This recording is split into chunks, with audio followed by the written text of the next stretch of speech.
ভোগালী বিহু গাঁৱে ভূঞে উখল মাখল পৰিৱেশ ভোগালী বিহুলৈ মাত্ৰ কেইটামান দিন বাকী চিপাঝাৰৰ ঐতিহাসিক পথৰুঘাটৰ হীৰাপাৰাৰ ৰাইজে সাজি উলিয়াইছে প্ৰায় 30 ফুট উচ্চতাৰ কাঠৰ মেজি হয় সমগ্ৰ অসমতে ভোগালী বিহুক লৈ ব্যাপক প্ৰস্তুতি ব্যতিক্ৰম নহয় দৰং জিলা উৰুকাৰ নিশা ভোগালী উদযাপনৰ বাবে চিপাঝাৰৰ ঐতিহাসিক পথৰুঘাটৰ হীৰাপাৰা গাঁৱতো দেখা গৈছে ৰাইজৰ ব্যস্ততা পথৰুঘাটৰ হীৰাপাৰাৰ ৰাইজে সাজি উলিয়াইছে প্ৰায় 30 ফুট উচ্চতাৰ কাঠৰ মেজি 15 কুইণ্টল খৰি ব্যৱহাৰ কৰি সাজি উলিয়াইছে এই কাঠৰ মেজি ৰং ধেমালিৰ মাজেৰে কৃষি প্ৰধান অঞ্চলটোৰ ৰাইজে ইয়াতে উৰুকাৰ নিশা লগে ভাগে এসাঁজ খাই উদযাপন কৰিব ভোগালী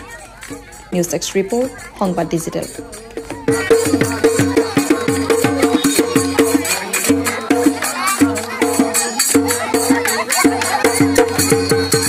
এইটো এই পাথৰীঘাটৰ মেধা হীৰাপাৰা অঞ্চল হয় আমাৰ এইটো খুব শ্ৰমজীৱী অঞ্চল আৰু আমাৰ প্ৰায় মানুহখিনি মৃৎশিল্পৰ লগত জড়িত আৰু কোনোবাই হাজিৰা ঠিকা এনেকুৱা কৰি খাই আছে আৰু আমাৰ এইটো মানে শ্ৰমজীৱী মানুহখিনিয়ে এইটো গোটেই গাঁৱৰ যুৱকখিনিয়ে লগ লাগি আমাৰ প্ৰায় 30 ফুট ওখ এইটো মেজি বনাইছে আৰু এই মেজিটো প্ৰায় আমাৰ হিন্দু মুছলিম এক হৈ পেলাই আমাৰ এই মেজিটো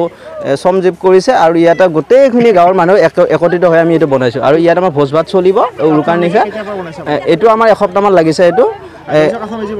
আগতে আমাৰ এইটো চাৰিওফালে আমি দেখা পাওঁ যে কাঠৰ মেজি বনায় কিন্তু আমাৰ কাঠৰ মেজি চাৰিওফালে আমি দেখা পাওঁ কিন্তু মানে আমিও এই তেওঁলোকক দেখি অনুসৰণ কৰি আমি এইটো কাঠৰ মেজি বনাবলৈ চেষ্টা কৰিছিলোঁ 3 বছৰ ধৰি বনাই আছিলোঁ এইবাৰ আপোনালোকৰ আগত বনাই দেখুৱাইছোঁ প্ৰায় 30 ফুট ওখ হ'ব আৰু 1.5 কুইণ্টেল 15 কুইণ্টেল মানৰ ওপৰত খৰি লাগিছে এইটো